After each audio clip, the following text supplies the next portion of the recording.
Well, it wasn't so smooth. At our start, we didn't have our full complement. We lost some players. Some players has gone back to school too. So not so smooth, but that's no excuse. Cavalier as usual will come and play as best as we can. Kaile, for you settling into a new environment, how has it been so far? Settling in? Yeah, well, I recently joined Cavaliers. I've been here for a few days, but so far so good. Getting along very well with my teammates, and I look forward to the game tomorrow and looking for the 3 points. And Mr. Speed, for you in terms of last season runners-up, this year another competition, just winning the JPL recently, just want to get your thoughts about the new faces in this squad. Have you told them what Concacaf football is like against these Caribbean oppositions as well? Yeah, there's not much new faces. Some of the younger players who are in our youth teams, they are the ones that have stepped up. Yesterday we won the national under 17 title, and some of those players have also made the transition to the senior team, about 10 of them to the senior squad. So that has been our policy and our motto. Every single year, Cavalier will field young players, youthful players who came through our ranks. So they know what to expect. Some of them have pretty big shoes to fill, but I'm confident that they will. And Kaile, for you, tomorrow's opponents, you know very well. Have you shared with your fellow teammates a little bit about them to help get the advantage tomorrow? Well, obviously being a former Mount Pleasant player, I know my former teammates very well, so I'll be sure to communicate with them and let them know a few inside things that I might understand about the team. Mr. Speed, last year, it was Cavalier, Harborview, and Dunbeholden. This year, you could say the constant is Cavalier back-to-back in this competition. How important is it for your club as well to be consistent playing in these regional tournaments? Well, it's our third year in a row, and it is very important because to become the team of choice, players have to see you performing at a high level, day in, day out, winning tackles, going to finals. So very important, not to mention the monetary gains that allows you to be a little bit more comfortable in your current environment. So when you put all of those factors together, it's a must do. We must be at this stage every year, and it's something that we'll be working towards again next year. And Kyle, as you are aware, in this group you have 2 Jamaican clubs. You also have a club from Trinidad as well. Next week, Cavaliers home game against a Trinidadian club as well. You know a little bit about them, and also something you share with the players as well.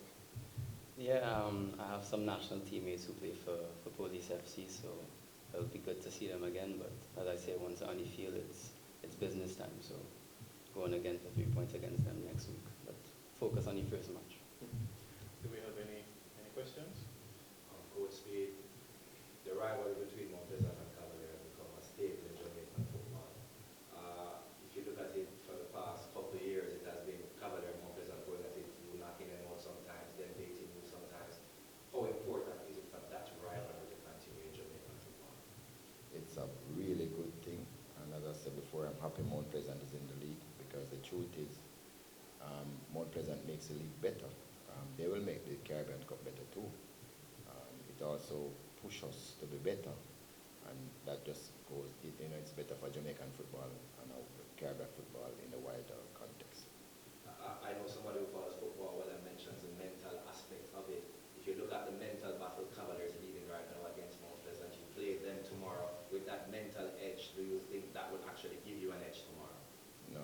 The phenomenon of this particular contest is that every time we meet, Mount Pleasant has a new team, and Cavalier has a team that have a lot of changes. So, it's a new game all over, and we expect us to win this particular game, not the ones who win in the past or the one that is coming in the future. Our focus is just on this one. Finally, Mr. Speed, putting on your Jamaica hat for a little. We had 2 Jamaican clubs in the semis last year. I'm sure you'd love to see that as well, but of course, Cavalier being one of them. Well, yeah, it's still a little bit disappointed that 3 of us was in the one group. I mean, and the winner of 80, all the winners is in our group. So clearly this is the group of death. So I expect the teams that come out of this group to do very well in the competition, and the champion could come from here. So I am going to be closely watching what this group does, because I really think that this group is really the group of death. All the winners are in it.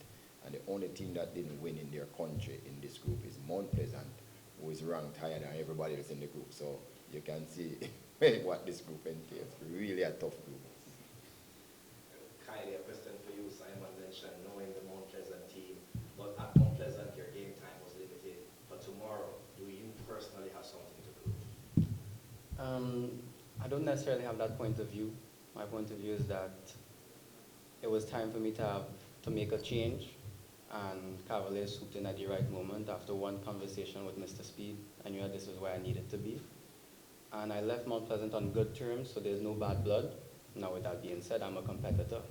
So, obviously, I would want to have a good performance, but first and foremost, this is about the team. So, looking for the win. Do we have any